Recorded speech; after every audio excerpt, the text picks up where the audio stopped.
Welcome once again, my fellow manipulators of digital fate. I'm Richie, this is Capricorn, and today we have something very special because today is the very first custom deck tech from Wonders of the First. I've had some crazy ideas brewing in the back of my brain that I've just been waiting to put into action and show you guys, and the time has finally come. This deck is called Seek and Destroy. Why? You'll find out why it's called that soon enough, but let's just say we are absolutely nuking the opponent's board state and putting a ton of craziness. You just have to see it to believe it. I'm going to shut up and we're going to break it all down in the deck tech. Before we do, I just want to point out that the last 6 videos I did was 1 video each for the 6 pre-constructed decks, all 6 orbitals. And throughout that video series, my opponent was no refills. And I just want to update everybody that right now, currently, for those 6 games, using all 6 of the pre-constructed decks, we are currently at a 3-3 stalemate. I have 3 wins, she has 3 wins, and I kind of feel like this video, this deck tech in particular, is the one that's going to decide it. It's going to break that stalemate. So am I going to win? Am I going to come out on top? I don't know. You're going to have to wait and see, but I guarantee you, this deck is bananas, and I cannot wait to show you the craziness that I have been coming up with, and so much more craziness is on the way, because if you think this is the only deck that's been in the back of my brain, I have some wild stuff on the way, so look forward to that. But with all that out of the way, let's just dive right in and break down this deck. Please like the video, help me get it out to so many more people. Subscribe if you're new so you never miss an upload. Tons of crazy content coming for both Magic the Gathering and Wonders of the First. So if you're interested in CCGs, you are in the right place. Hit that subscribe button and be sure to catch me live Monday through Friday over on Twitch. In fact, we are streaming Wonders of the First gameplay every Wednesday from now on. So Wonders Wednesdays, join me over there. That's twitch.tv/QuarantineCapricorn, because if I'm live and I'm breathing, I'm there and I'm streaming. Now let's break down this deck. So this is my very first custom deck for Wonders of the First. This one's called Seek and Destroy. And it feels really good to finally have all the crazy ideas that have been rattling around in my brain ever since I started playing this game, and finally see them come to fruition and just see how crazy they actually end up being in a game. This deck in particular is trying to get down a flyer as early as possible and then take as much advantage out of having that flying wonder as we can. Now, what's great about flying in this game is that your flyer, after participating in combat, can move to an adjacent realm. So in that way, you can use your flying wonders to move around the board to different realms, take stones in different realms, without having to commit extra wonders to the board to do it. So normally, you'd have to play a wonder for an action, and then eventually attack with that wonder for another action. It would take at least 2 actions to get to a point where you can take that stone.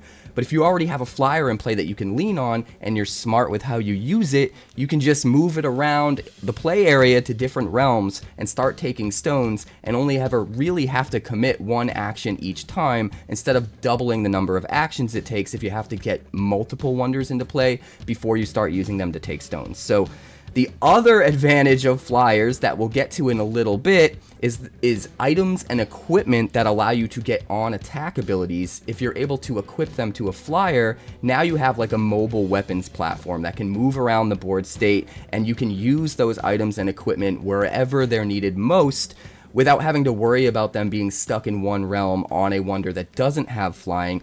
And that's the half of the deck we're going to get to in a little bit, but let's not get ahead of ourselves. Let's talk about the wonders first. So first off, we're starting here with Kanevil Wayfarer. This is a 2-cost primary wonder with 2 power. It is a boundless card, and it is a core, so you're going to need that boundless land with a boundless link in play in order to play it. It has flying, like we just talked about, but also, if this is equipped, if it would attack, you may instead move it to an adjacent realm, and then the attack happens in the new realm.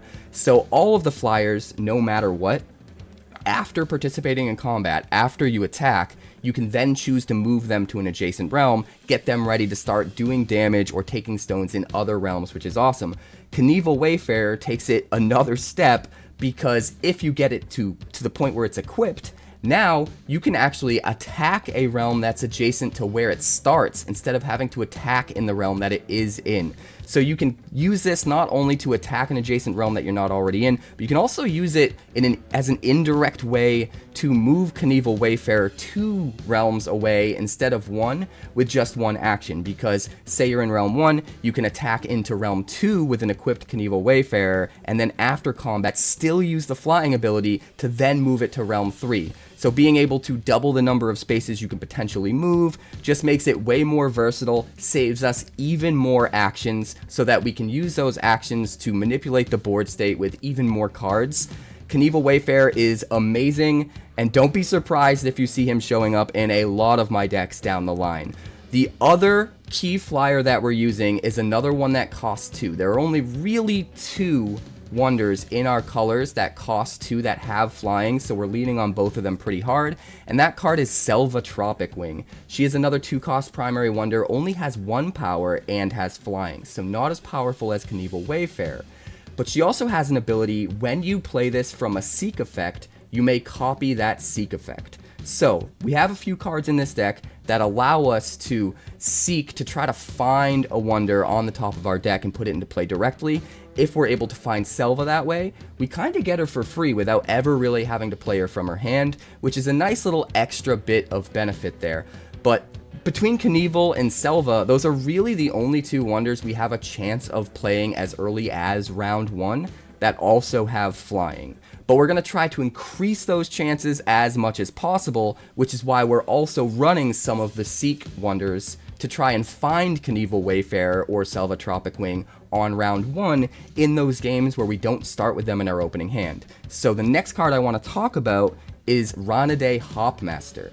Now, 𝐼𝐻𝐻𝐻 Hopmaster is just a 1-cost primary wonder with 1 power, but on arrival, so when it enters play, you get to seek 3 a wonder with cost 2 or less. That means we look at the top 3 cards of the deck, we get to choose a wonder that costs 2 or less from among them, put it into play in the same realm as 𝐼𝐻𝐻𝐻 for free, which is kind of nuts. And even though this deck doesn't center around 2-cost and under wonders to the full extent to get the full extent of a seek ability like this, and there are going to be moments where it whiffs, that's not really the purpose of 𝐼𝐻𝐻𝐻 in this deck. 𝐼𝐻𝐻𝐻 is just a plan B. It's that way to consistently make sure we can get a Kanevil Wayfarer or a Selva Tropicwing on round 1 in those games where we don't have them in our opening hand. So it just adds more consistency, more of a chance to kind of re-roll in a way and still be able to hit one of those cards, even in games where we don't have them in our opening hand and we mulligan away 3 cards and we still don't have them. Maybe we can at least have a 𝐼𝐻𝐻𝐻,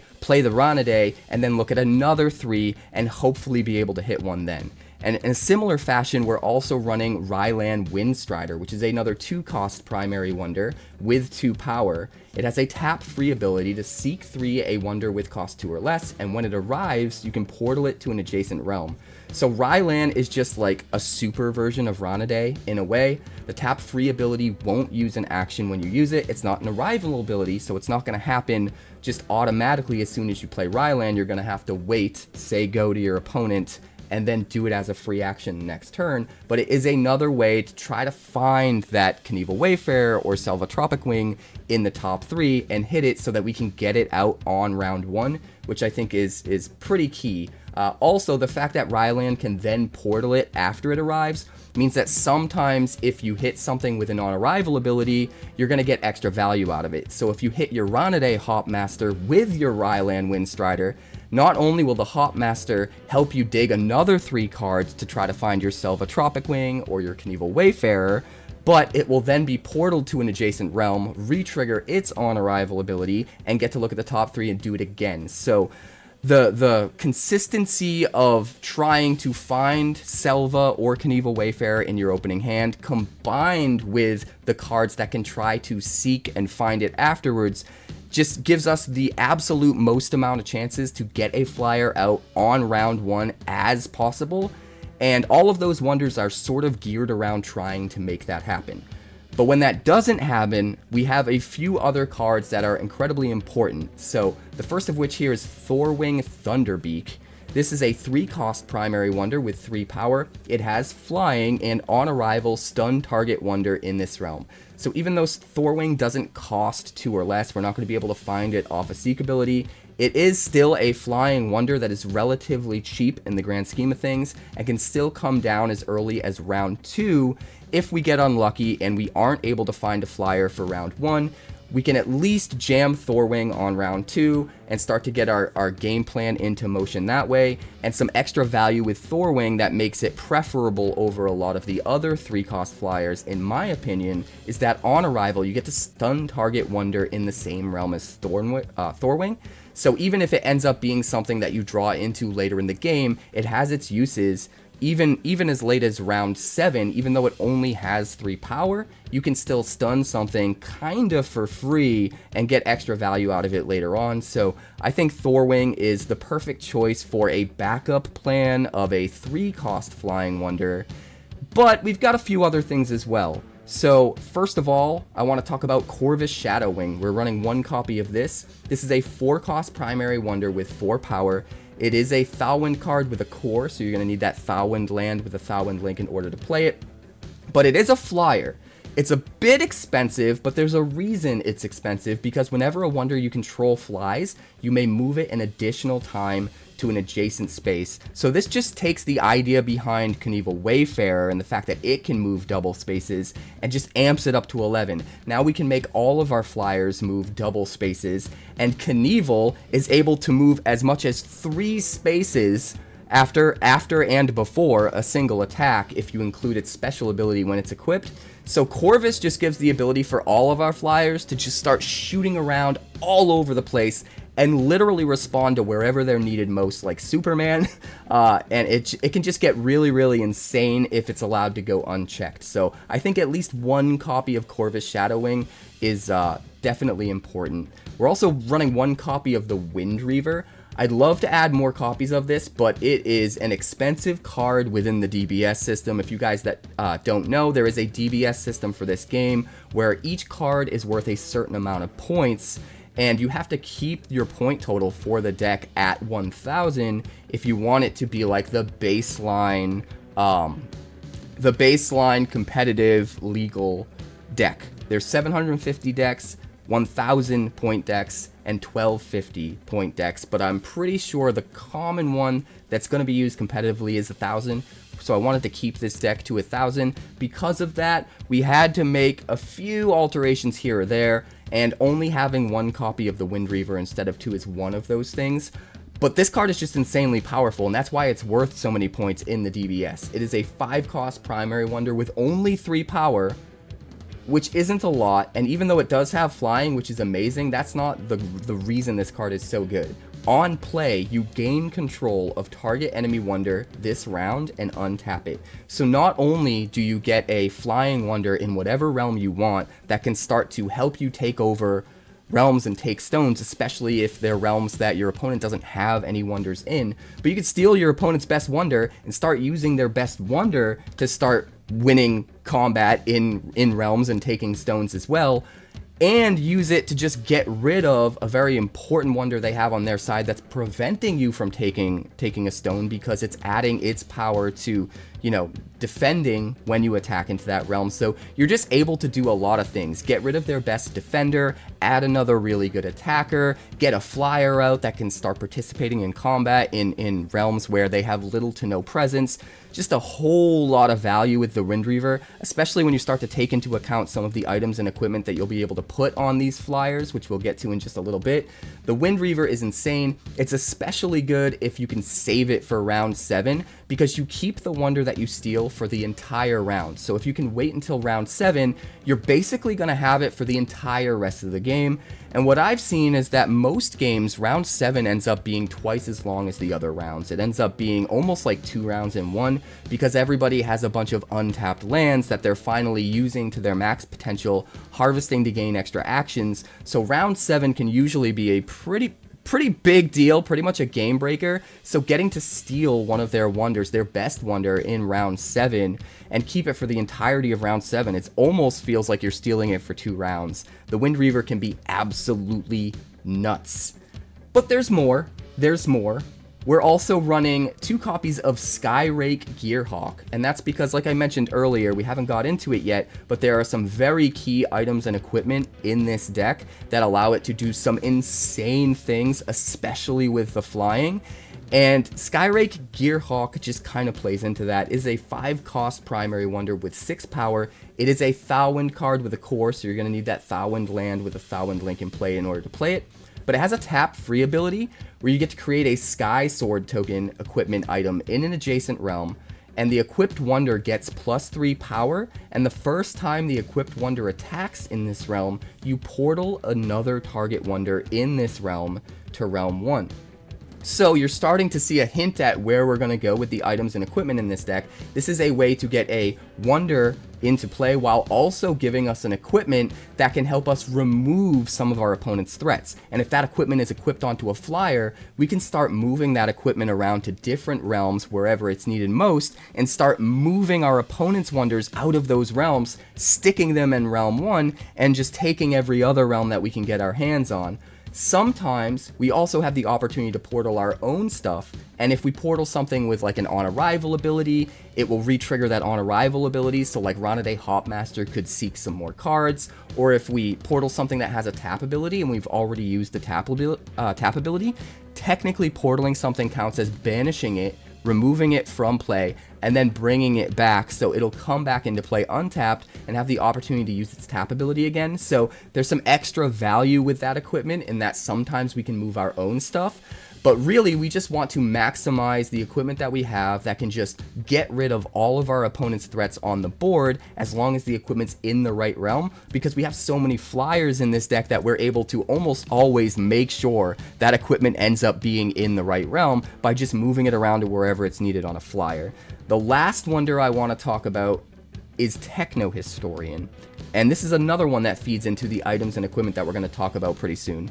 This is a 3-cost primary wonder with 3 power, and as long as he's in play, items cost you 1 less energy to play from your hand. So that means if you have the right land that corresponds to the orbital of the item, you're already going to get that 1 energy cost reduction from the link, the orbital link for that item. But then if you have a Technohistorian in play, you're also going to get an additional 1 energy cost reduction on that item, regardless of what orbital it is. So you can get up to 2, or if you have 2 Technohistorians in play at the same time, potentially even up to a 3 energy cost reductions on your equipment, which can be absolutely insane. A lot of times you can just start spitting out equipment for free, and the only thing that bottlenecks you is how many actions that you have to do it with. But we also have some ways of getting around that bottleneck that we're going to get into in just a minute. But with all of the wonders out of the way, I guess it's time. So let's talk about the items and equipment. Now let's dig into what makes this deck really crazy, the items and equipment. Most of these equipment can equip to wonders and give us an insane amount of value when we attack. So if we're able to equip it to a flyer, we can actually get that value across a bunch of different realms over the course of the game by moving our flyer to those realms with the equipment attached. So it's almost like we can use our flyers as like mobile weapons platforms in a way. So first of all, the core pieces that allow us to do that within this deck are the Solaris Stormcaster and the Vapor Blast Artillery. The Solaris Stormcaster is a 3-cost secondary item. It is an equipment. When equipped wonder attacks, target enemy wonder in this realm gets -X this round, where X is the equipped wonder's power. So the stronger we can make the wonder, the more we can give a negative power to something on the opposing side when we swing in. And even though reducing an opponent's wonder to 0 power doesn't kill it, if we do reduce it to -1 or less, it will actually kill it and send it to the abyss, our opponent's discard pile. So if we can just amp up our power on our flyer, we can get more and more value out of Solaris Stormcaster. Just start dishing out -X power every time we swing.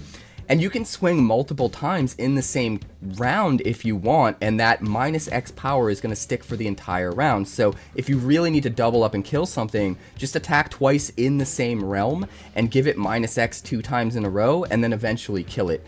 But it's even better if we can buff up the power of whatever flying wonder the Solaris Stormcaster is attached to, so that we're dishing out even more -X with a single attack. And one of the ways that we're doing that, while also giving us a plan B way of getting rid of our opponent's wonders, is with Vapor Blast Artillery. This is a 4-cost primary item equipment. It is a Thalwind item. Equipped Wonder gets +3 power, and when Equipped Wonder attacks, you may move target defending Wonder to an adjacent realm. This gives us a ton of versatility. Regardless of getting the +3 power, if this is your only equipment on a Wonder, you can still attack in, move their only defender, especially if it's a really big, powerful defender, out of that realm to a different realm, so that they have no power there and you just take the stone. And if you're careful with how you flyer around in play with this Vapor Blast Artillery, you could just start to slowly move their powerful wonder to whatever realm you want, and make it so it's stuck there, stranded there for the rest of the game if it doesn't have flying and a way to leave that realm itself. So that's some crazy versatility on its own that allows you to just completely run roughshod over your opponent's board state. But the fact that you get a +3 power boost is really nice too, because if they leave behind a smaller wonder, you're still able to make sure you have enough power to win combat, even if your flyer is kind of low powered. Plus, if you stack a Vapor Blast Artillery on top of something that's already equipping a Solaris Stormcaster, now you have an extra 3 power that you can dish out in the form of an extra -3 whenever you attack with the thing because of Solaris Stormcaster, and get even more value out of that. And you can see how these equipment just start to get really out of hand if they're on a flyer that can just start flying around wherever it's needed and just start nuking everything on your opponent's side and moving it to wherever it wants, killing it, sending it to the abyss. There's just so much craziness you can get into. And we actually have one legendary equipment from each of the 3 orbitals we're using in this deck that are along the same lines. So the first one I want to talk about is Dimensional Piercer. This is the Boundless legendary equipment. It costs 6, and it is a core, so you're going to need that Boundless land with a Boundless link in play. And when Equipped Wonder attacks, shuffle target enemy wonder in this realm into its owner's deck. So this is like a souped up version of Vapor Blast Artillery. It doesn't give you any extra power, but instead of moving an opponent's wonder to a different realm and getting it where you want it, instead just get it really where you want it, which is nowhere. Get it gone, and it's even better than sending it to the abyss or killing it, because if your opponent's using any kind of abyss strategies, things that can get stuff out of the discard pile, it's not there for them to get back. It's just shuffled back into their deck, which means they have to be lucky enough to draw into it, they have to waste actions trying to draw into it, and then they have to actually spend more actions and energy just to be able to replay it. So Dimensional Piercer is probably the best card in the deck when it comes to strictly just removing a problematic threat, especially if it's a big late game play that they sunk a ton of resources into. But there are a couple other really crazy ones. The next one I want to talk about is Stormforged Siege Beast. This is a 6-cost legendary item. This is the Thalwind legendary equipment. It is a core, and Equipped Wonder gets +4 power. So again, it's going to power up anything that's got that Solaris Stormcaster equipped already. And when Equipped Wonder attacks, you stun target enemy in this realm. And stunning an enemy means that you tap it, so if it does have a tap ability, it will no longer ever be able to use that tap ability, but also it reduces the base power of that wonder to 0. So even though this doesn't get rid of a wonder completely, being able to stun it, get rid of its tap ability, basically take its power off the table as far as defending or attacking later in the round, while also adding that +4 power, and synergizing with some of the other equipment that we've already talked about, makes this a beast of a card, pardon the pun. But probably the best utility in the entire deck is the legendary equipment we're using from the Heliosynth Orbital, which is Utterly Complex Compound Bow. This thing's insane. It might be too good. 5-cost legendary item. It is a core. It's from the Heliosynth Orbital. And on arrival, you get to put a shield counter on this, which means if they ever try to kill your bow or target it with anything, instead you remove the shield counter and it doesn't die. Or whatever was going to target it just fizzles out and doesn't happen, which is kind of nuts. It's really hard for them to get rid of the bow once it's down. But Equipped Wonder gets on battle, draw 2 cards, gain 1 energy, and put 2 -1 counters on target enemy. This is insane. Getting to draw 2 cards, which would normally just take 2 actions all by themselves if you were to draw those cards organically, off of every single attack, just for free, as an extra trigger, is insane. And what's better is it's not even just on attack, it's on battle. So even if it's equipped to a wonder that is in combat defending because your opponent decided to attack in that realm, it's still going to trigger the on battle ability, and you're going to get to draw 2 cards without even using an action to attack at all, which is kind of crazy. But you also get a marginal amount of energy. Every single time that wonder is in combat, you're going to get 1 extra energy, and that could build up to playing something a little earlier than you otherwise could, and just helping to take over the board that much quicker.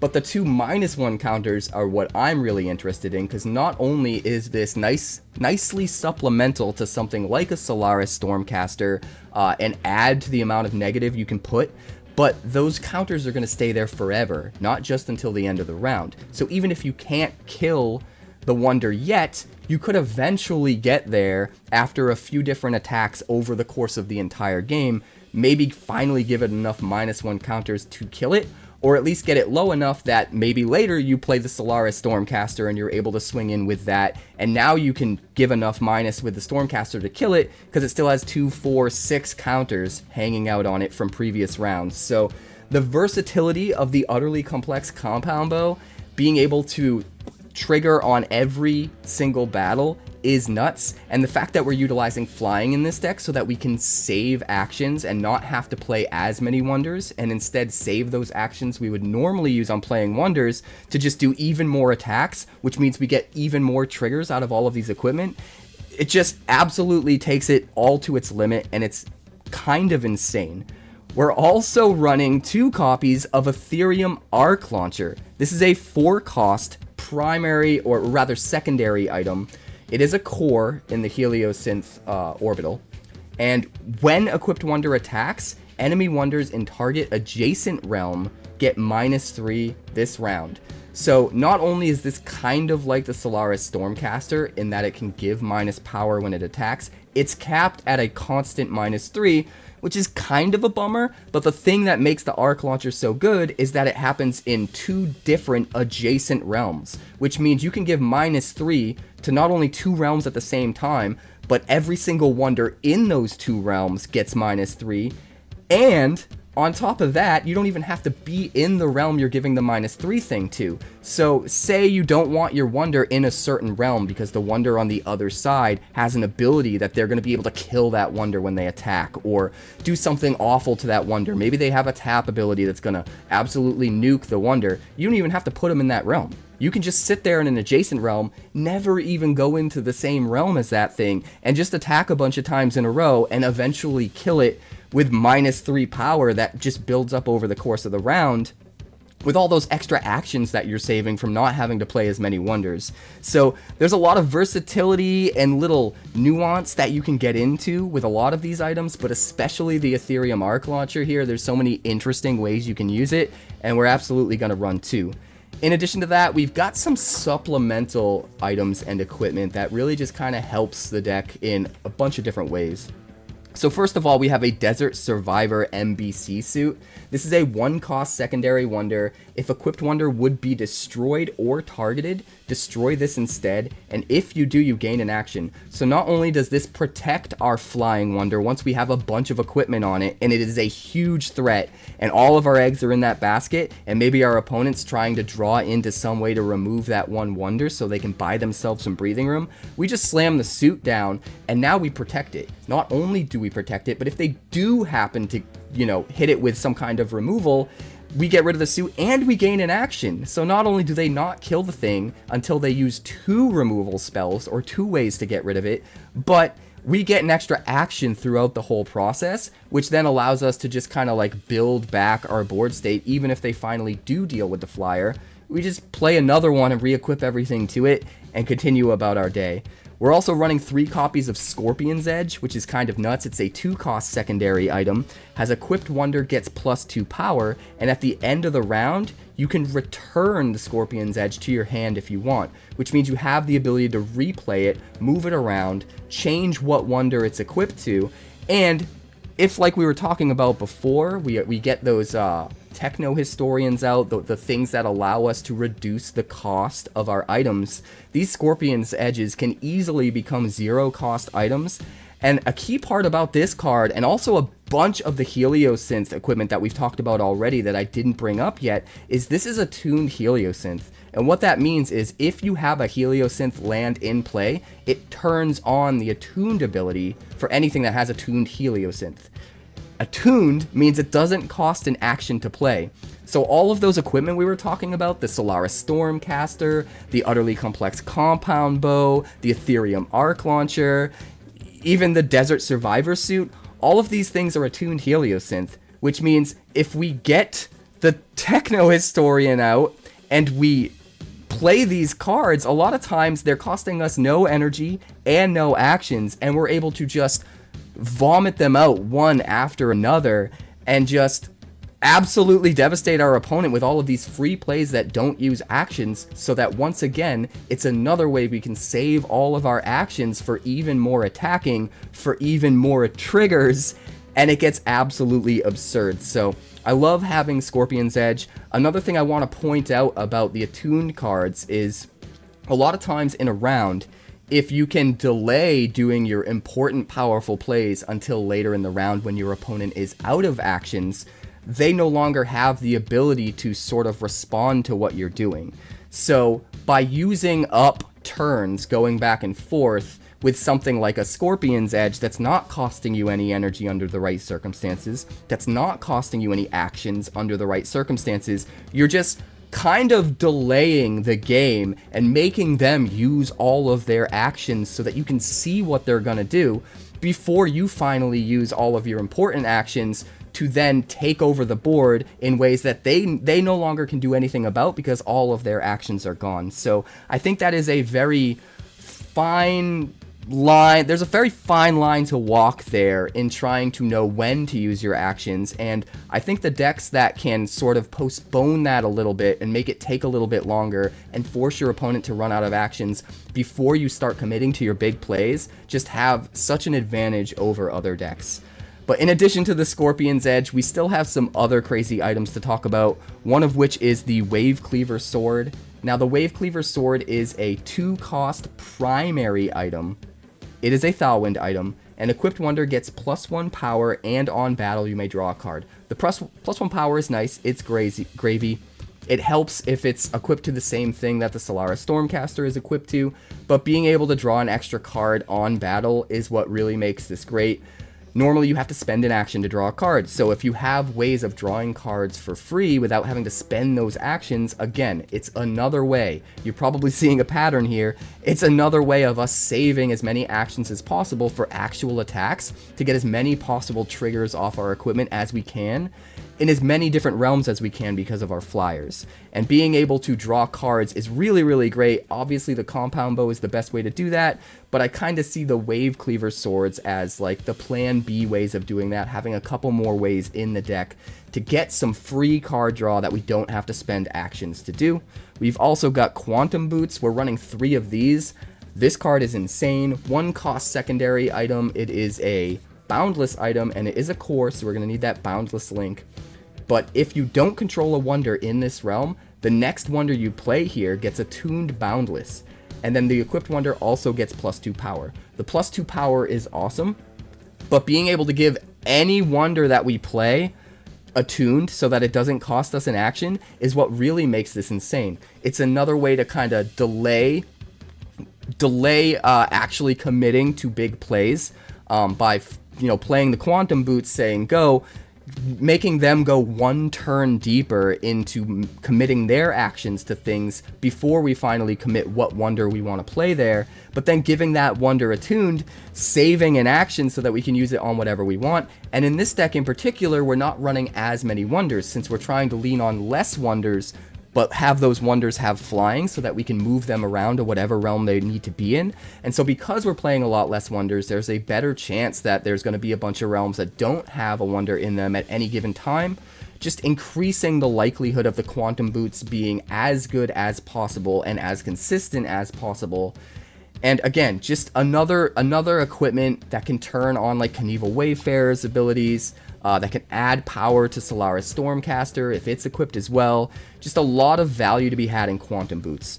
We're also running one copy of V8 Wanderer, which is a 3-cost secondary item. It is a Heliosynth core, and on arrival, you move target wonder you control to target realm. So as if flying wasn't good enough, now we have this other card that just comes in and moves whatever we want to wherever we want to save us even more actions, especially if our flyer's on the opposite side of the board as we need it to be, or if we've had to lean on one of the non-flyers in the interim because maybe they got rid of our flyer, or maybe we didn't draw into it yet. It's another way to add some of that flying value back into the equation in those circumstances.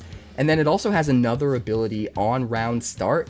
You may move target wonder you control to any target realm. So at the beginning of every single round, you get to just move any one of your wonders you want to any realm, which means you can be primed and ready to attack in. It's especially useful to take your wonder that's already out and have them immediately start in the realm that is just opening up that round. If it's round 6, you can then take your wonder, have it start in round 6 at the beginning of round 6, in realm 6, and just, you can use your first action to just swing in and immediately take the stone there instead of having to commit an action to moving a flyer there or playing a new wonder there. So there's a lot of versatility in how the V8 Wanderer can just move whatever you need around the board. And since this deck makes such good use of equipment that you want to be able to move around the board, the V8 Wanderer is just that much better in a deck like this. The last item we're playing, which is kind of a no-brainer, is the Phoenix Quill. This is a 0-cost legendary item in Sulfera. This is not a Sulfera deck, but this card is good enough. We're going to play it anyway. This is like Black Lotus meets Time Twister.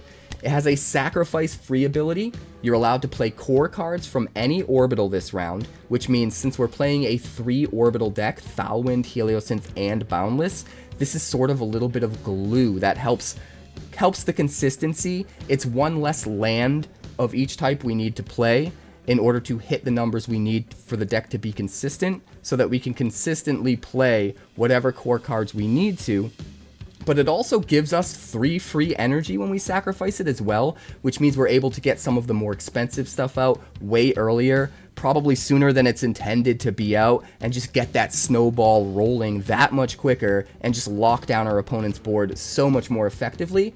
But then the other key part of this card is you may bury all the cards in your hand and draw that many cards. Now, burying the cards in your hand simply means to put them on the bottom of the deck.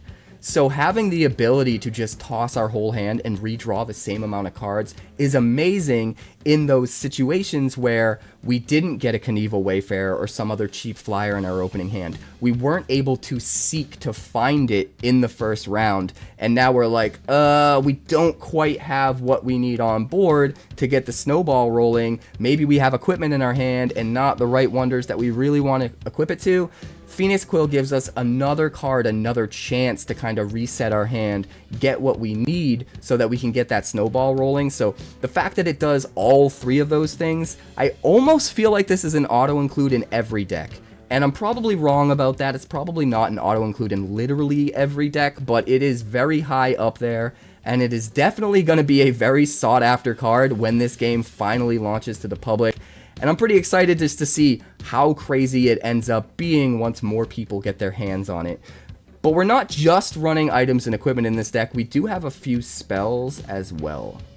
The one spell that we're using is called Set Sail. We're running 3 copies. This is a 2-cost secondary spell. It is a Thalwind spell, and it is a core, so you're going to need a Thalwind land with a Thalwind link in play in order to play it. But it portals target wonder to Realm 1. So this is a way to sort of protect the board state while we're trying to get things moving. If there's a problematic wonder out there and we're not able to move our flyer to that spot to use equipment on it fast enough, we can save ourselves the headache. Just get rid of it. Just put it in Realm 1. Just put everything we don't want in Realm 1, and just our flyer can just start to take over the board everywhere else because there's nothing to defend against it. Also, we can alternatively use the Set Sail on our own guys if we're desperate about moving them to a certain realm, or we want to re-trigger those on arrival abilities, or untap something that is previously used to tap abilities. So there's just a lot of versatility in Set Sail. But what I like about Set Sail the most is it's a very cheap, efficient way to just kind of be removal without technically being removal, because we don't need the wonders necessarily dead or gone or back in the deck. We have a lot of ways to do that, and we could end up just doing that for free down the line with our equipment anyway. But what we do need is them to be out of the way so we can do what we need to do now in the moment, and Set Sail does that at a very cheap and efficient cost. So the fact that we get to do that while also having the added versatility of sometime using it on our own stuff, it just makes this card really awesome, and I wouldn't be surprised if we really start to see this card be sort of a staple in a lot of tempo decks moving forward. But with all of that out of the way, we still have the lands to talk about, and since this is a 3 orbital deck, the land base is very specific and you have to be very careful about it, so let's talk about that.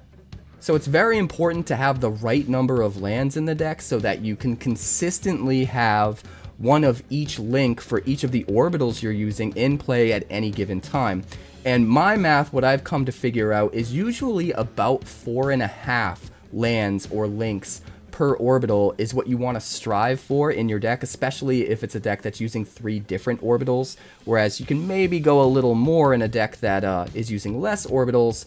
You don't want to go too crazy with lands and commit too many cards to lands, because you want to make sure that you have all of the other things that you want to be playing in the deck and that you're drawing into them as consistently as possible. So it's really tricky to find that exact balancing point of having enough of each link, each land, in order to turn on those links to have them happen consistently while not wasting too many card slots on your lands. So I think 4.5 is about perfect, and in my mind, the Phoenix Quill kind of serves to function as that half, because it does unlock all of those cores for the turn that we play it. It does get around some of those play restrictions so that even if we're missing one of these links, for the time being, we're still able to play those core cards for that round, and as long as we play around that carefully and smartly, we can make that work for us. So as far as I'm concerned, I think we need probably about 4 lands from each orbital to flesh out the rest of the deck,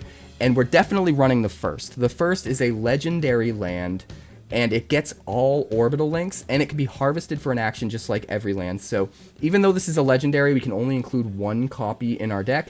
It's going to fulfill the quotas for each of our 3 different orbital types by 1 land, so that we can effectively only play the first, instead 1 of each land, and have to commit 3 cards. So by playing the first, we sort of save ourselves a couple cards in a way. So for the rest of the orbitals, we're going to run 3 copies each of a land within that orbital, and that together with the first is going to count as, 4 lands of a particular orbital in the deck, and I feel really good about those numbers. So to start off here, we have the Heliosynth lands, which is 3 Gearheart Enclave Inner. It is a 0-cost secondary land. It has a Kingdom 2 ability, which means it will turn on if you have 2 lands or more in play. When you play an item in this realm, you may put a shield counter on target wonder in this realm. Now, since we're running tons of items, we're going to constantly be able to trigger the Gearheart Enclave Inner, so I do think that's the best choice for a land for this deck in particular. And the fact that we get shield counters on it is really important, because we're not running as many wonders in this deck as, the normal average wonders of the first deck will run, and it's so much more important that we protect the wonders that we do have, especially when we're piling typically a whole bunch of equipment on top of 1 flying wonder. It's that much more important to protect it. So having the Gearheart Enclave Inner to help us dish out shield counters really helps with that process. As far as our Thalwind lands, we're going to run both copies of Iron Citadel. This is a primary land, so we're only able to run a maximum of 2. It has a Kingdom 5 ability. If you control a wonder with flying in this realm, defending enemy wonders without flying don't add their power to battles in this realm.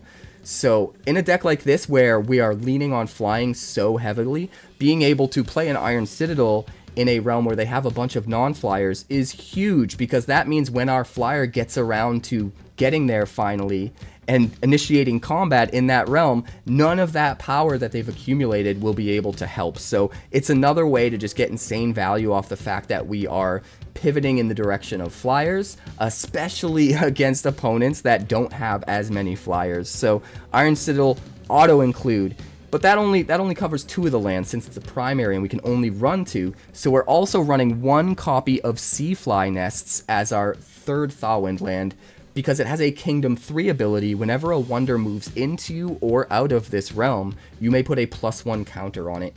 That ability is awesome in a deck like this, where you have a flyer that's constantly moving back and forth all over the place, trying to nuke your opponent's board and take stones constantly. Constantly moving through a realm that has a Sea Fly Nests is nice, and if the Iron Citadel wasn't so much better, we could probably run 3 of these. In fact, if you have a budget version of the deck, and maybe you don't have all the Iron Citadels yet, I wouldn't blame you for running 3 Sea Fly Nests instead. It can be really great. It's especially good if you put it in like realm 3 through 5 in the middle of the board, because you're going to be moving around through it that much more often since it's in the middle, and you get that many more triggers and build up the power of that flyer that keeps moving through that realm. And then we also have our boundless lands here. We've got 1 copy of Market of Lost Wonders, which personally I think is actually the best land in the game right now. We'll see if I'm right or not when the game launches, but this is a 0-cost legendary boundless land, which means you can only have 1 in your deck. And on harvest, it has a Kingdom 3 ability. If this is in an odd round, you gain an extra action. If it's an even round, you gain 2 energy. So what's cool about this is, depending on when you play it, round 4, 5, 6, whatever the case may be, you can get different value off it. So if you're just trying to farm as many actions as possible, just make sure to wait to harvest it until you're in an odd numbered round. And then you have an extra action. You get 2 actions for harvesting this 1 card, which is nuts. But also, and especially earlier in the game, if you need extra energy to get some crazy big play out earlier than you should be able to, so that you can use it to just steamroll your opponent, you also have the ability to get just a free 2 energy out of this, while also still gaining an action back from harvesting it, which is nuts. You just have to make sure you harvest it in an even round instead. But that versatility of getting free energy or a free action and kind of having the agency to choose how you want to use it makes this card bananas, just a ton of free value, and I am in love with it.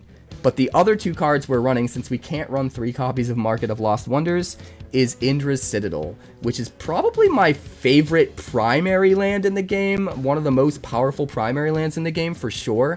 On harvest, if you have Kingdom 3, and if this is in an even numbered realm, you gain an additional action. So you spend 1 action to play it, it gives you your Boundless link, helps you get your Boundless cards out, helps fulfill those core conditions, and then eventually you harvest it. Not only do you get the action back that you spent to play it, but you get an extra action for free, as long as you're careful with how you play it and in what realm you play it in.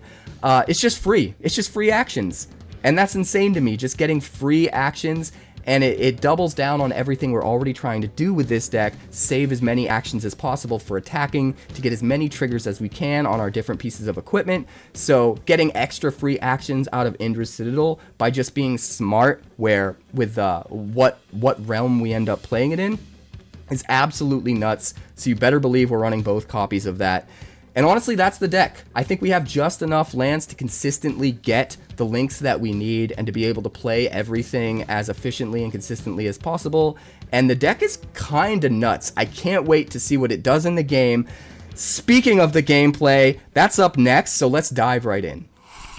Alright, so I'll be using my very first custom deck. This one's called Seek and Destroy, and it uses Thawwind and Heliosynth with just a dash of Boundless for some insanity.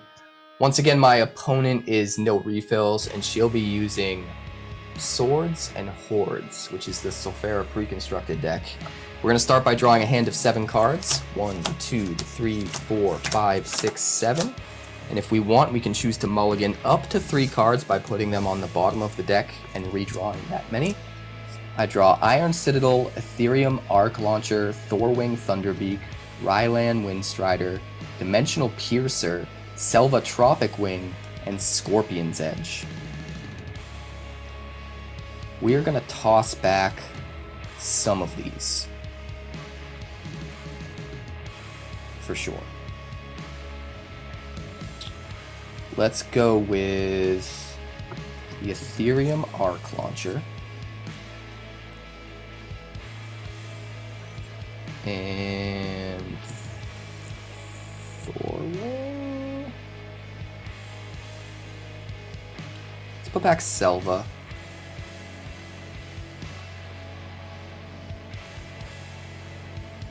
And let's also put back the Scorpion's Edge. So I'm going to redraw 7 cards. 2, 3. I draw Solaris Stormcaster, another Ryland Windstrider, and an utterly complex Compound Bow. It's the beginning of round 1. The first realm is unlocked. The first stone is up for grabs. We are each at 3 actions. We start at 1 energy because 1 realm is unlocked, and we draw a card for the round. I draw a Quantum Boots. I'm going to start by spending 1 action to play an Iron Citadel in Realm 1. It's a 0-cost primary land. It gives me a Thawwind Link. I can harvest it to gain an action. It also has a Kingdom of 5 ability. If you control a wonder with flying in this realm, defending enemy wonders without flying don't add their power to battles in this realm. Pass to you. Yes, I'm at 2 actions. I won't cheat. Volcanic Wastes. Ping. Playing a Volcanic Wastes into Realm 1? Yes. Alright. I'm going to spend another action, go down to 1, to play a 2-cost Ryland Windstrider, which only costs me 1 energy because of my Iron Citadel, giving me a Thawwind Link. It has a tuned Thawwind, so let's get that action back. I still have 2 actions. It actually doesn't use an action, but it does use my energy. Because I have a Thawwind land, it gives it the attuned ability, which means no action is spent. It's a 2-power wonder, and it has a tap-free ability to seek 3 a wonder with cost 2 or less, and when it arrives, you can portal it to an adjacent realm. Pass to you. I'll just spend another action to play a Flame Kissile. Just playing all the lands. Alright. I am going to spend an action, go down to 1 to attack in Realm 1. Okay. With my Ryland, and I will take the stone. Sounds good. Pass to you. I'll spend my last action to play a Forgotten Drummer in Realm 1. That has an on-attack ability. It's 1 power. On attack, if you have Horde 1, you put 2 +1 counters on us. Interesting. We have 2 lands. That is a little bit worrisome.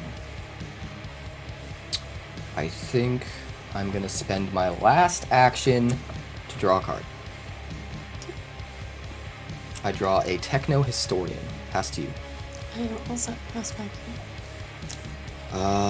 I'm all set. So that'll be the end of round 1. It's the beginning of round 2. The second realm is unlocked. The second stone is up for grabs. We're back up to 3 actions. We each start with 2 energy because 2 realms are unlocked, and I start with an extra energy because I control a stone, so I'm at 3. We draw a card for the round. I draw another Techno Historian. Interesting.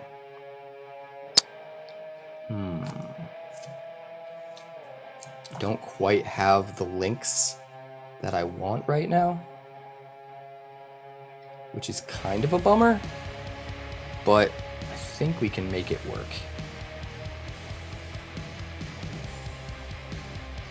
So I'm gonna start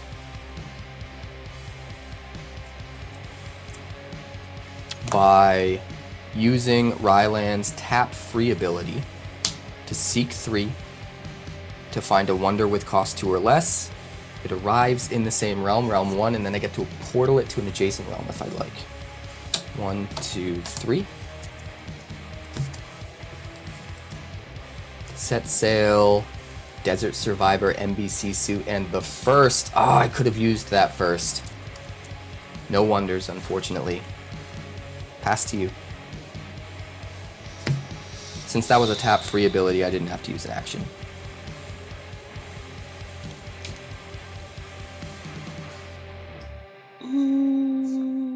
going to do this. I'm going to spend all of my energy and inaction and play a revolutionary cannon in round 1. Oh no. That's not good. It has when equipped wonder attacks, it gets +2 this round, and you may destroy target wonder with cost 2 or less in this round. That is very not good, actually. I forget, does it automatically equip or no? It automatically equips when you play it. Okay. And then if it ever becomes unequipped, you can't choose to unequip it, but if the wonder dies or if something happens to the wonder, like it gets portaled or something like that, and it becomes unequipped, then you have to then pay whenever action. you play a wonder there, you can automatically equip it. Okay. But it has to be when you're playing the wonder. Yeah. It's the only time you can equip. And only if it's unequipped. You can't just move it around when you want.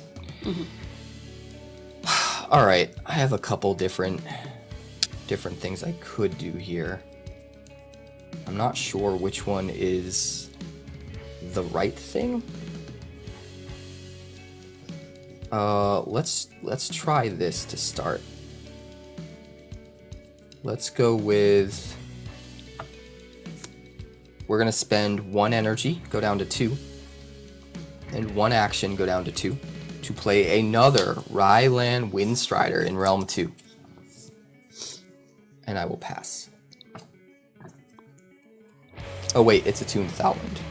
So I didn't spend an action. I keep forgetting that. No action to play Ryland. So I still have 3. I'll attack in round 1. Yeah, I figured. Goodbye, Ryland. So it's -2, or does it just destroy it? Destroy target wonder with cost 2 or less. Ouch. So Ryland is dead. You have no power to contend with in round 1, so you take the stone. I'm just worried about you getting that tap. That's Untap. fine. It's fine. We'll make it work eventually. Alright. I am going to spend no action to tap free my other Ryland Windstrider to seek 3 a wonder that costs 2 or less. 2, 3. Thorwing, Ronade, and Indra's Citadel. Ronade does in fact cost 2 or less. So the other 2 cards get buried on the bottom of the deck. Ronade enters and then gets portaled. But before that, the on arrival for Ronade Hopmaster triggers. On arrival, seek 3 a wonder with cost 2 or less. So we have to resolve that first. 1, 2, 3. We get Iron Citadel, Scorpion's Edge, and Skyrake Gearhawk. They are all whiffs. No wonders with cost 2 or less. And then Ronade becomes portaled to an adjacent realm because of the other part of Ryland's ability.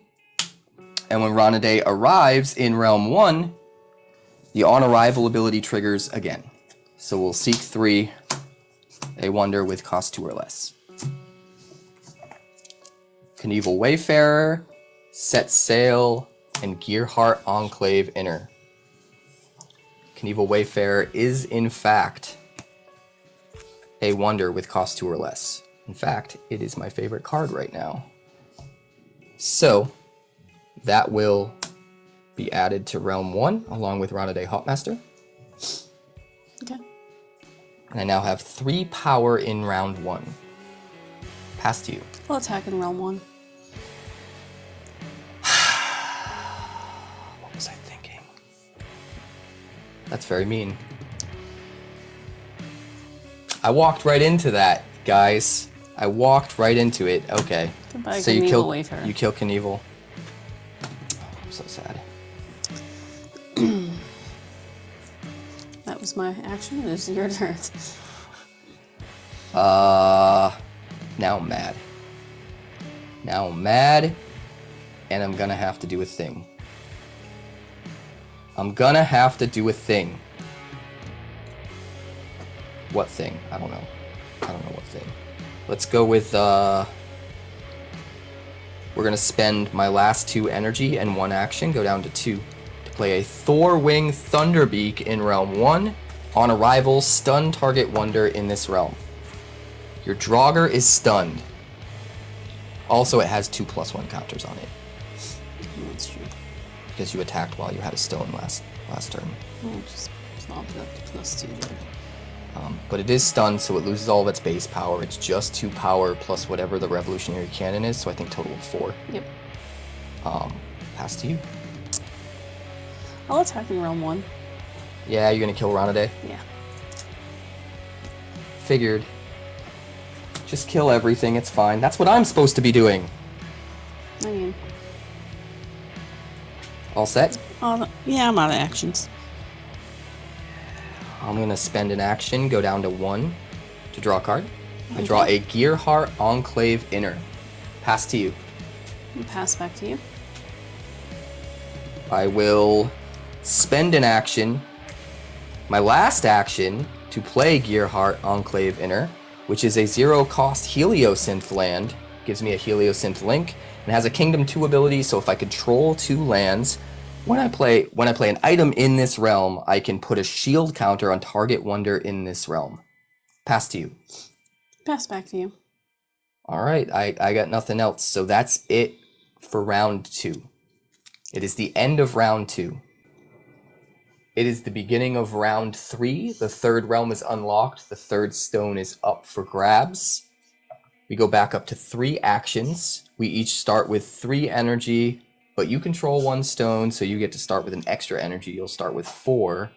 And then we each draw a card for the round. I draw a Scorpion's Edge.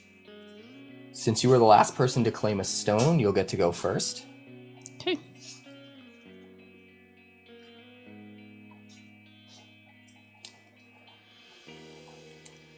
What would you like to do? I'm deciding.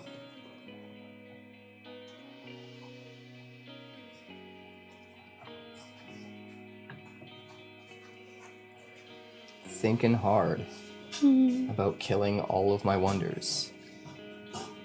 At least this Ryland is safe for now. I'm gonna spend 1 action and 2 energy. And I'm going to play Alistair the Unbroken in Realm 3.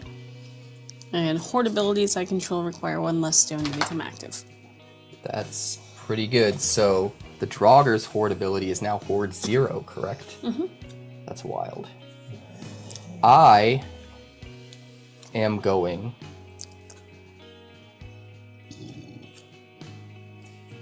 to attack in Realm 2 with Ryland Windstrider. Okay. I will claim the stone, my 2 power to your 0, go down to 2 actions, pass the turn. Okay. I forgot I was supposed to put a protector counter. What did you forget? On arrival, put a protector counter. So Oh. he is protected. Alistair puts a protector counter on the Draugr. Mm-hmm. Fair enough. It is your turn.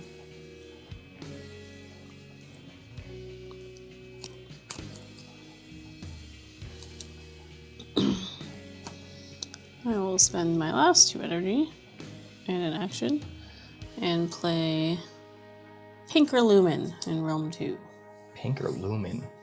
On round start, if you gain, or Horde has Horde 2, so you gain +1 energy.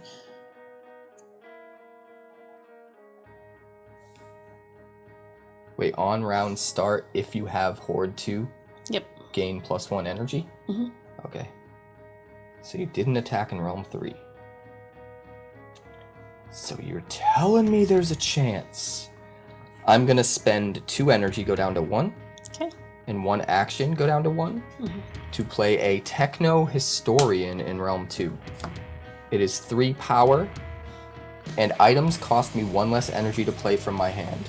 So now I have a total of 5 power in Realm 2, so you shouldn't be able to easily attack back and take that stone back. Okay. Pass to you. I'll attack in Realm 3. Alright, you attack in Realm 3 with Alistair. I have no defenders, so you're 4 power against my 0. You get to win combat and claim the stone there. I still have plenty to do. Plenty to do. So that is a protector counter Yep. on the Draugr. Yeah.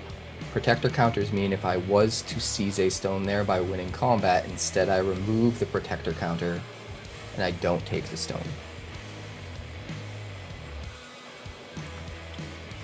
I am going to spend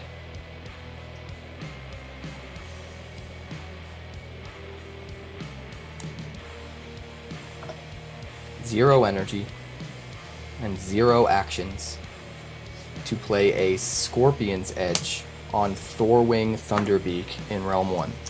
Okay. Equipped Wonder gets +2 power, so it's a total power of 5. At the end of the round, I may return it to my hand if I want, the Scorpion's Edge. And it has attuned Heliosynth, which means if I have a Heliosynth land, which I do, the 𝐿 Enclave Inner, I don't have to use an action to play it.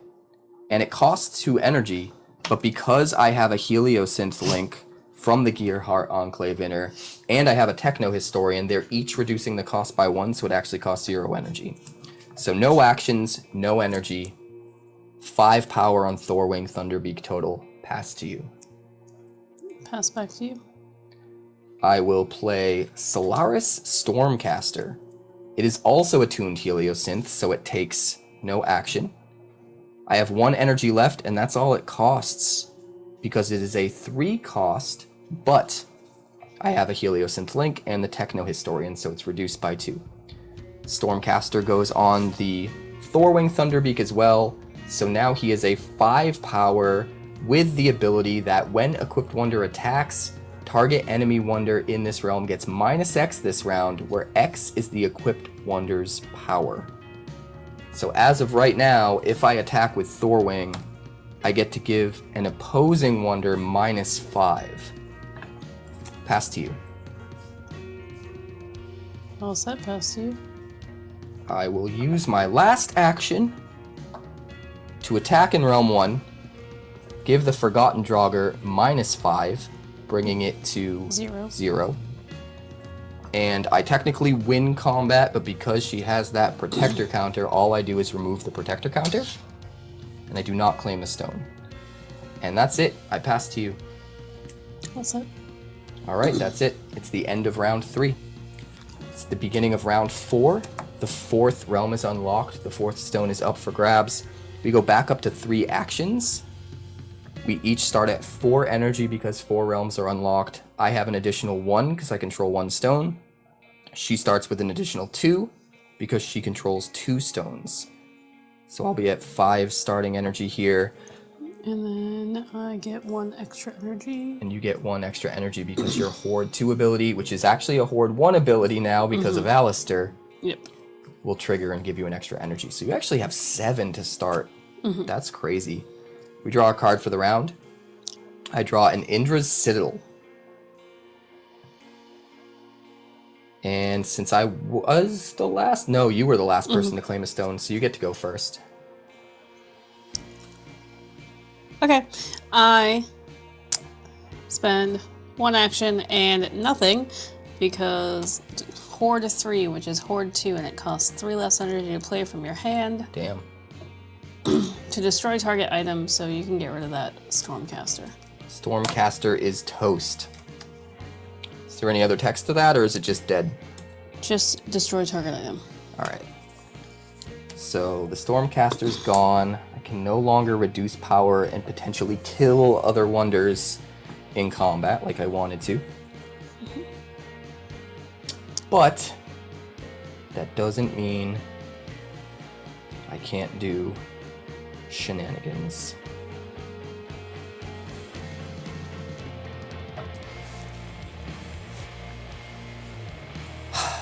I am going to spend 2 energy, go down to 3, and 1 action, go down to 2, to play a Techno Historian, a 3-cost Techno Historian.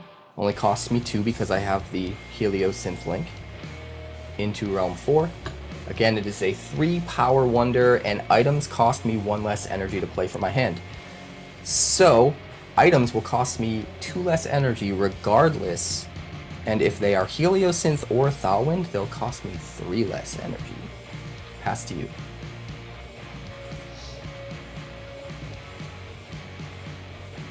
Spend 5 energy and an action. I'm playing Unconfined Dust Howler in Realm 4. 4? Yes, and on arrival, I gain a free attack. Oh god, that gets +2 For each stone you can for roll. each stone, so it's what, a 10 right now? Mm-hmm. I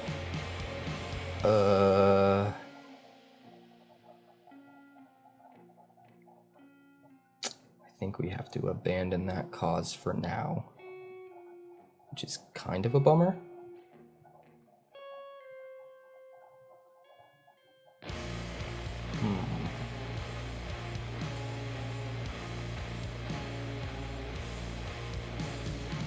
I have a few different options here, and I'm just not 100% sure which one's the best one to go with. That would take 2 actions, and that would take none. So that's probably the way to go. Alright, that's what we're gonna do. I'm gonna spend 2 energy, go down to 1. And 0 actions to play an utterly complex compound bow. It is a core card, so I have to have a Heliosynth land with a Heliosynth link in play to play it at all. It costs 5. It's a legendary item, but it gets a cost reduction of 3, 1 from each Techno Historian and 1 from my Heliosynth link. So it only costs me 2. On arrival, put a shield counter on the utterly complex compound bow. So you can't kill it, unless you kill it twice. And then Equipped Wonder gets, on battle, you draw 2 cards, gain 1 energy, and put 2 -1 counters on target enemy. And what's cool about on battle triggers is it works on attack or defense. If it's just involved in any battle whatsoever, you get to activate those abilities, which is actually kind of nuts. So we're going to put that on Thorwing Thunderbeak, and again, that doesn't cost an action because it's a tuned Heliosynth. Pass to you.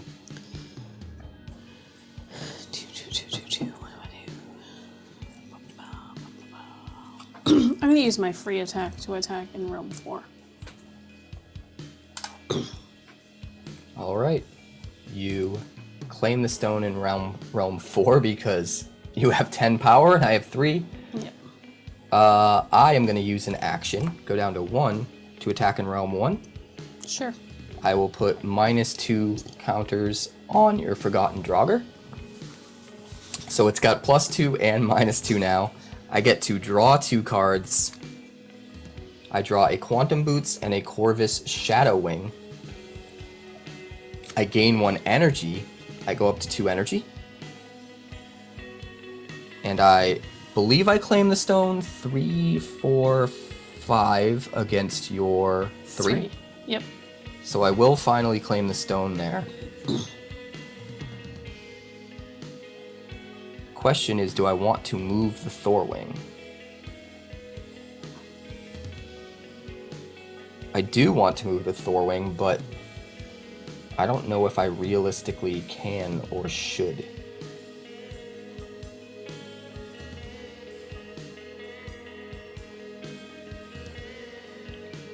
Because you're just gonna take back that stone if I do. But if I sit there forever, yeah, I think I am gonna move it. I need to get into the later realms and start causing havoc with my guy over there as soon as possible. So even if I don't get to keep the stone, just making you have to use more actions to get it back while I move my dude over here and start doing crazy stuff, I think is worth it. So I'm going to move it to Realm 2. Pass to you. Well, then I'll attack in Realm 1. Alright, so you're going to attack in Realm 1 and take it back? Yeah. Your last action? Mm-hmm. Alright, you reclaim the stone, you get another 2 counters. And I have 1 last action. I will use it. Do I? I feel like I want to play something to use that extra energy I got. But there isn't really anything great to play just yet. So I guess what I will do is just attack again with the Thorwing Thunderbeak. Put -2 counters on your Lumen. Draw 2 cards. Sea Fly Nests and V8 Wanderer. Gain 1 energy, go up to 3. That is my last action. And then I will move over to Realm 3 with the Thorwing Thunderbeak. Why did you bring Techno Historian with you? Techno Historian's trying to hitch a ride, but that's not where he belongs. Get out of there, Techno Historian. Pass to you. I'm all set.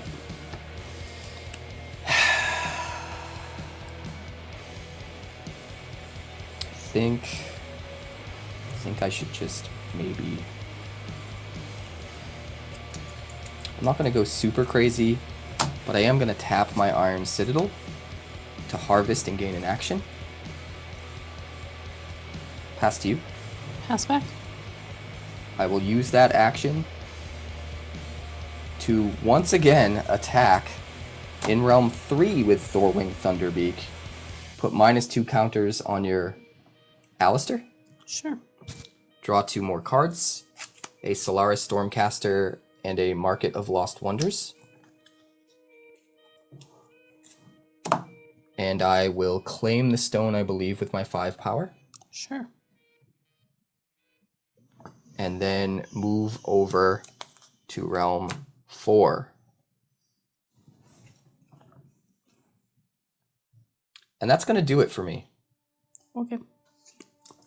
It is the end of round 4, the beginning of round 5. We go back up to 3 actions. We each start with 5 energy. We each start with an extra 2 energy because we each control 2 stones. So I'll go up to 7. And then we draw a card for the round. I draw a Quantum Boots.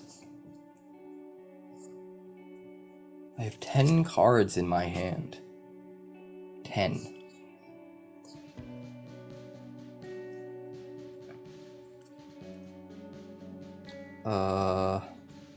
This is kind of tricky. So, since I was the last person to claim a stone, I will get to go first. I'm going to spend an action, go down to 2. Okay.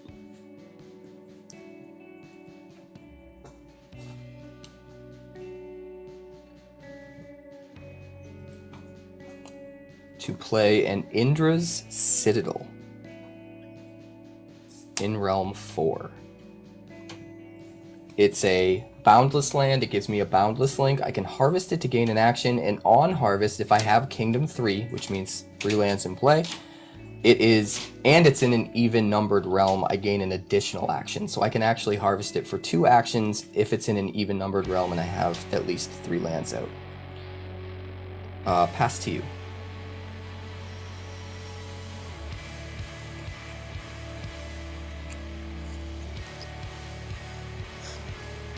I'll attack in round 3.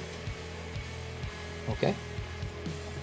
I have no defender there, so you reclaim the stone with your 2 power Alistair. I have 7 energy. And now I have a boundless link.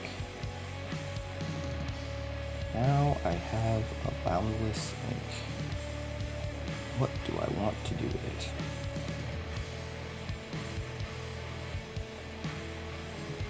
I guess we will spend 4 energy, go down to 3, and 1 action, go down to 1, to play a Dimensional Piercer on my Thorwing Thunderbeak.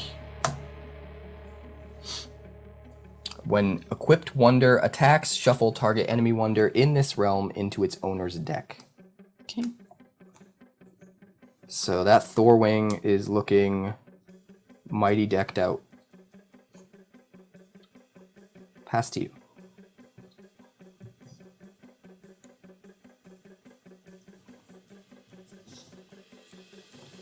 Did you move your Techno Historian again, or was there already one there? There was already one there. There's 2. That was the one that couldn't defend against your 10 power, because it was only 3.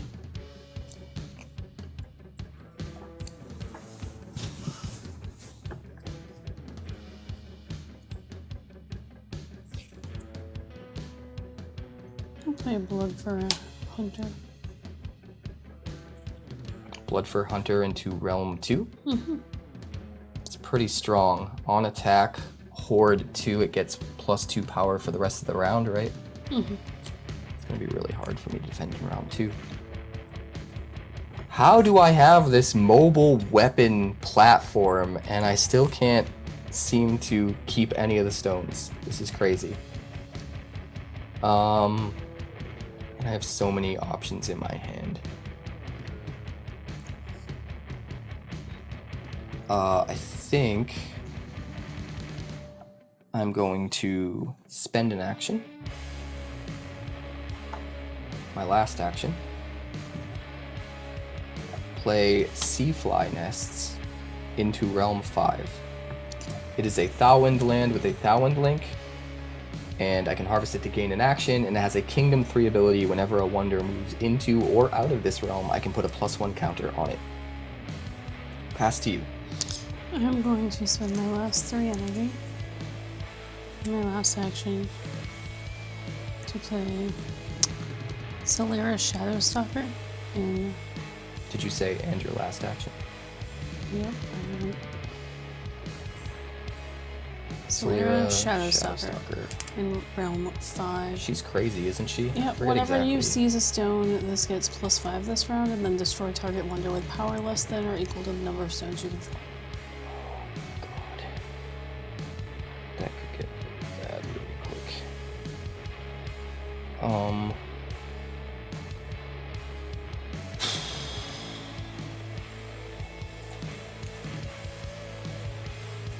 I'm gonna tap my... No, I don't want to do that. I'm gonna tap my Sea Fly Nests to gain an action. Okay. Pass to you. I'm gonna tap my Flamekiss Isle to gain an action, and on a harvest I get to reveal the top card, and if it's... draw it. You did get a Sulfera card. Yeah, well... I'm going to use my action to attack in Realm 4. Sure. I will shuffle the Dust Howler back into your deck, and then I will draw 2 cards and make an energy. So I go up to 4 energy, and I draw Vapor Blast Artillery and the Windreaver. Okay. And then I will seize the stone in Realm 4, and then fly my butt over here into Realm 3 again. Okay. Pass to you. I'm going to attack in Realm 1, or in Realm 2. Figured that was coming. I'm going to seize the stone. It's just back and forth. So now you've got +5. She gets +5 till the end of the round, and I'm going to destroy... Power? Is it power less than? Equal to or less equal than? to the number of stones. Techno-Historian. Which one? This one? Techno-Historian. Alright. Can go. Techno-Historian Realm 2 is toast. So I am going to tap my Indra's Citadel to harvest it to gain an action. Because I have Kingdom 3, I get 2 actions because it's in an even-numbered realm. So I go up to 2. Pass back to you. Okay, pass back to you. I am going to use 1 action, go down to 1 to play a Quantum Boots in Realm 5. It is a 1-cost secondary item. It costs me 0 energy because I have a Techno-Historian out, and I also have a Boundless Link. So technically it's kind of like -1, but it can't go below 0. Equipped Wonder gets +2. If you don't control a Wonder in this realm, the next Wonder you play here gets a tuned Boundless, which means if I have a Boundless land, which I do, the Indra's Citadel, it won't cost me an action to play that Wonder. Pass to you. Pass back to you. Alright, I am going to take advantage of that. I'm going to spend 3 energy, go down to 1, to play a Corvus Shadowwing, which is a 4-cost Thauwind Wonder with 4 power. It is a core, so I need a Thauwind land and play with a Thowling Link in order to play it, which I do because of the Seafly Nest or the Iron Citadel. He's worth 4 power, has flying, and whenever a wonder you control flies, you may move it an additional time to an adjacent space, which is pretty crazy. Pass to you. All set. Pass to you. All right. I am going to use my last energy, go down to 0, to play a 3-cost Solaris Stormcaster. It gets a cost reduction of 1 energy for my Heliosynth Link, and a cost reduction of another energy because of my 1 Techno Historian that's still in play. Killed the other one. So we'll put that on Corvus Shadowwing. He is now a 6-power flyer that when he attacks can give an opposing wonder -6 for the round. Okay. And that is also an attuned item, so it doesn't cost me an action. Pass back. Pass to you. I'm going to use my last action to attack in Realm 5. I will give your Solera -6 until end of turn, but she has 7 right now, so she still is at 1. She won't die.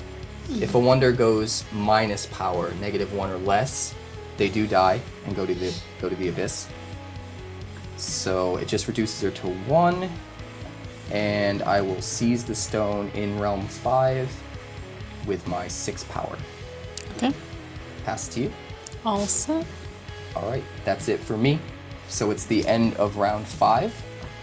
It is the beginning of round 6. The 6th realm is unlocked. The 6th stone is up for grabs. We go back up to 3 actions. We start with 6 energy. I start with an extra 2 because I control 2 stones. She starts with an extra 3 because she controls 3 stones. 10. 10? Oh, okay. You could have said an extra 1. Oh, I start with 10. Yeah, So 6, 7, so I'm at 8, and you're at 10. And I was the last person to claim a stone, so I will be on the play. Draw card. Yes, we draw a card for the round. I draw a Wave Cleaver Sword, which I almost kind of have too many cards as it is. So that is not super helpful right now. We have a lot of different options here. I guess I will play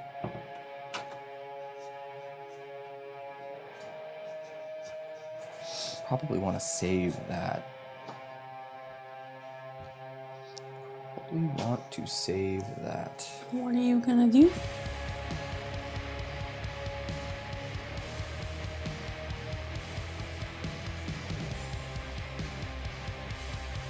I'm a little bit worried, but I think I'm gonna start by spending 1 action going down to 2 and playing a Market of Lost Souls into Realm 3.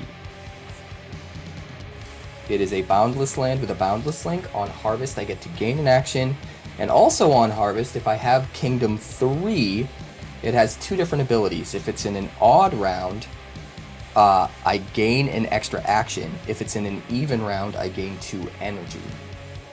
And that's dependent on the round, not the realm, which is pretty interesting. Indra's Citadel is dependent on the realm. So, pretty interesting card. I'll pass back to you. I will spend 3 energy, go to 7, and 1 action, and I will play a Viking Phantom Caster in Realm 4. Whenever you play a spell, he gets +4 for the round. Crazy.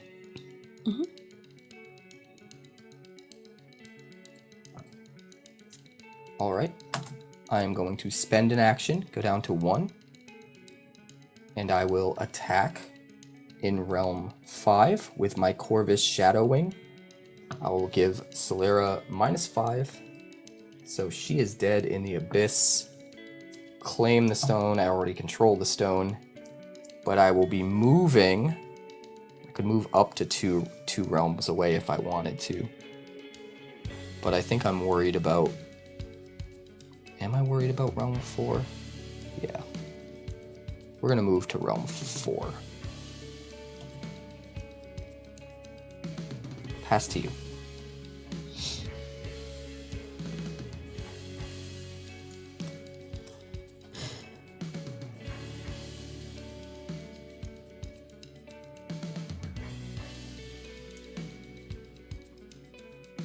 You spend 2 energy and an action to play a Fire Grimoire.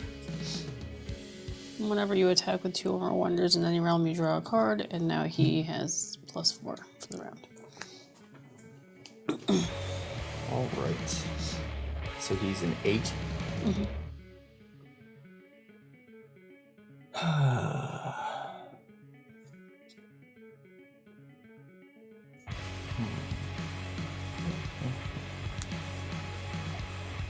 4, 5, 6, 7, 8, 9. I have 9 power there total. So I'm still defending that. I think what I'm going to do is spend my last action to attack in realm 3. I will shuffle Alistair back into your deck with the Dimensional Piercer. Draw 2 cards and gain an energy with the Utterly Complex Bow. So I'm up to 9 energy. I shouldn't be at 9 energy. Should I? Yes, I should. I haven't played anything yet. Never mind. I'll draw 2 cards. I draw a Gearheart Enclave Inner and a Kanevil Wayfarer. Claim the stone in round 3.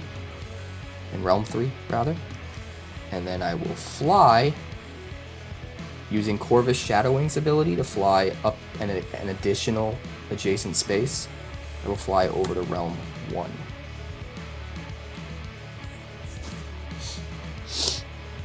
Pass to you.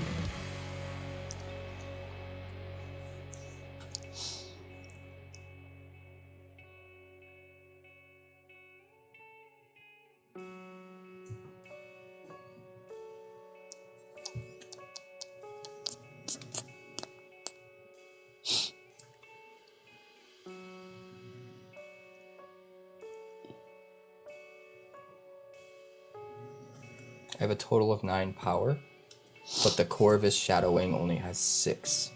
The other 3 comes from the Techno Historian. Mm-hmm.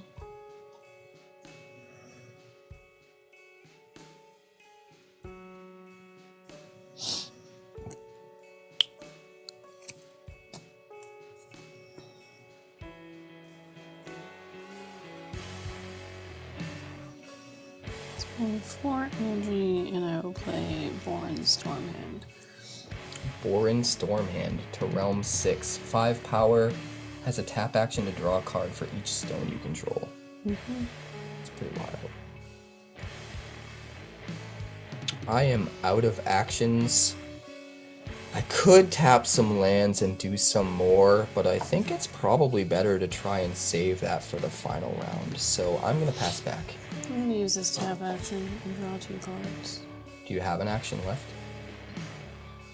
So tap 3. Nope. I guess I'm done. Great. I'm done as well. So it's the end of round 6, the beginning of round 7. We go back up to 3 actions. The 7th realm is unlocked. The 7th stone is up for grabs. We each start with 7 energy. I have an extra 3 starting at 10. Because I control 3 stones, you have an extra 2.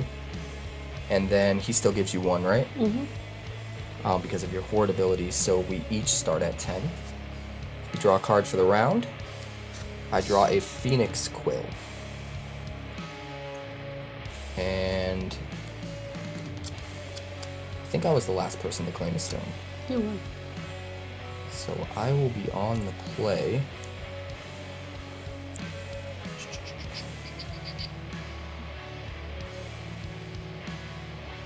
We're gonna go with spending 4 energy going down to 6. to play a 5-cost the Windreaver in Realm 7. It is a 3-power flying Thauwind Wonder, and on play, gain control of target enemy Wonder this round and untap it. So, I can take whatever I want.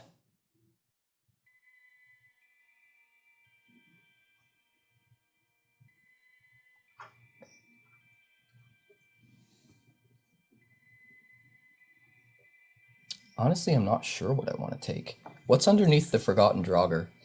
It's equipment. The Revolutionary Cannon. I don't want the Borin because I have too many cards as it is. I don't really want the Viking Phantom Caster, but I think I need to pay attention more to what I want to take away from you rather than what I want for myself.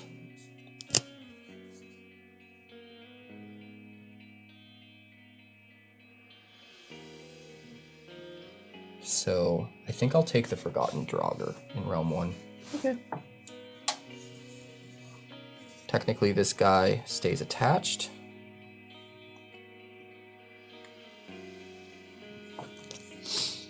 And what did it have for counters? A +4, -2. Does it get that still? Yeah. If it was banished and came back, it wouldn't. Okay. Pass to you. I'm gonna spend 3 energy and 1 action and play a Dwarven Vault in Realm 1. Damn it! So I cannot retake that stone no matter what, because the Dwarven Vault is locking down the stone in Realm 1. All of that hard work. I still have a lot I can do elsewhere, but it's still kind of a bummer. Alright. I guess I'm just gonna start doing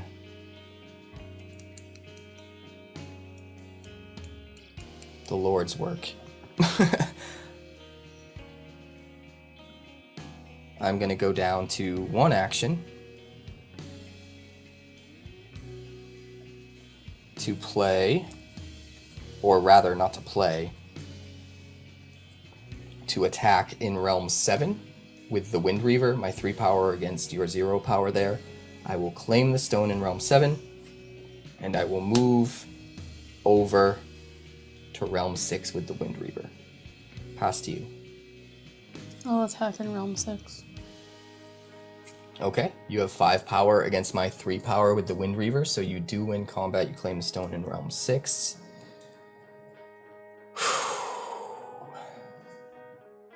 It's getting mighty feisty.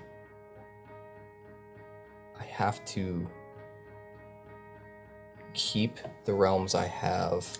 I can't retake the stone in 1, so it can't be a tie. Don't even know if I can afford to play anything from my hand,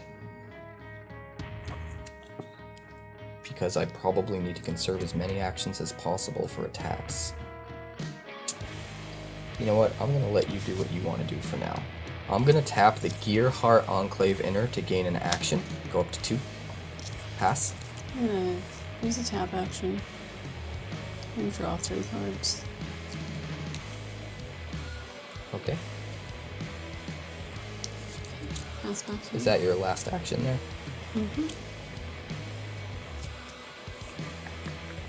I will tap the Market of Lost Wonders, and since it is an odd numbered round, I will gain an additional action out of it, so I'll go up to 4 actions.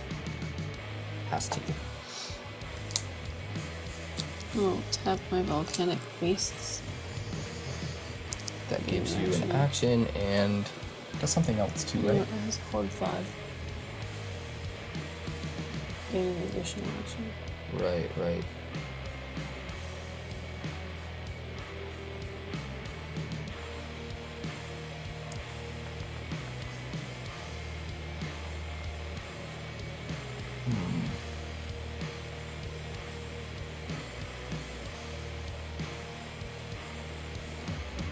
I will spend an action, go down to 3 to attack in Realm 4. 9 power against your 4, And the Solaris Stormcaster gives your guy -6, so he will be at -2 and die. And then I will move this guy up to 2 spaces away because of the special ability, and he will land in Realm 6. Pass to you. I'll spend my last action in 3 energy, and I will play Energy Extraction and get rid of your Solaris Stormcaster. Damn. I will not spend any of my energy. Not that it matters, because it was my last action. Alright, I am going to attack in Realm 6 with Corvus Shadowwing and the Windreaver. It's a total of 9 power. I don't have the Stormcaster anymore because you got rid of it. So I don't get rid of Borin, but I do have enough power to win combat there. I will claim the stone in Realm 6, rather. And I could move. I think it makes sense to just stay there since you have a wonder there, though. Pass back to you. I'm all set past you. Alright. I will... You're out of actions, right? Yes. Let's do it this way.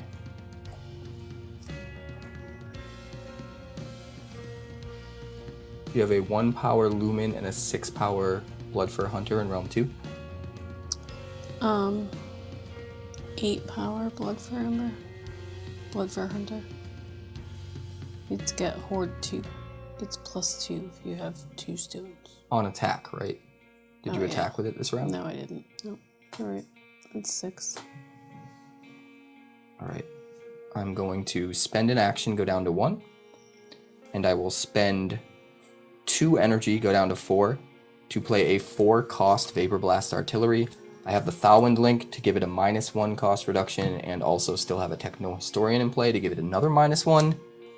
I will equip that onto Rylan Windstrider. It gives him +3 power, and when equipped wonder attacks, you may move target defending wonder to an adjacent realm. Pass back to you. Pass to you. Alright, I will use my last action of the game to attack in Realm 2. I will move your Bloodfur Hunter to Realm 1. And I will have 2 power from my Rylan up against your 1 power from Lumen. And I will win combat there and claim the stone in Realm 2. Sure. And that's it. I'm out of actions, and I managed to claim 6 stones. I guess the deck worked. It didn't get off to a crazy start like I thought it would. It took a little bit to get going, but once it did, that engine was in full swing. I'm sorry. That's fine. You gotta win sometime. It's always something.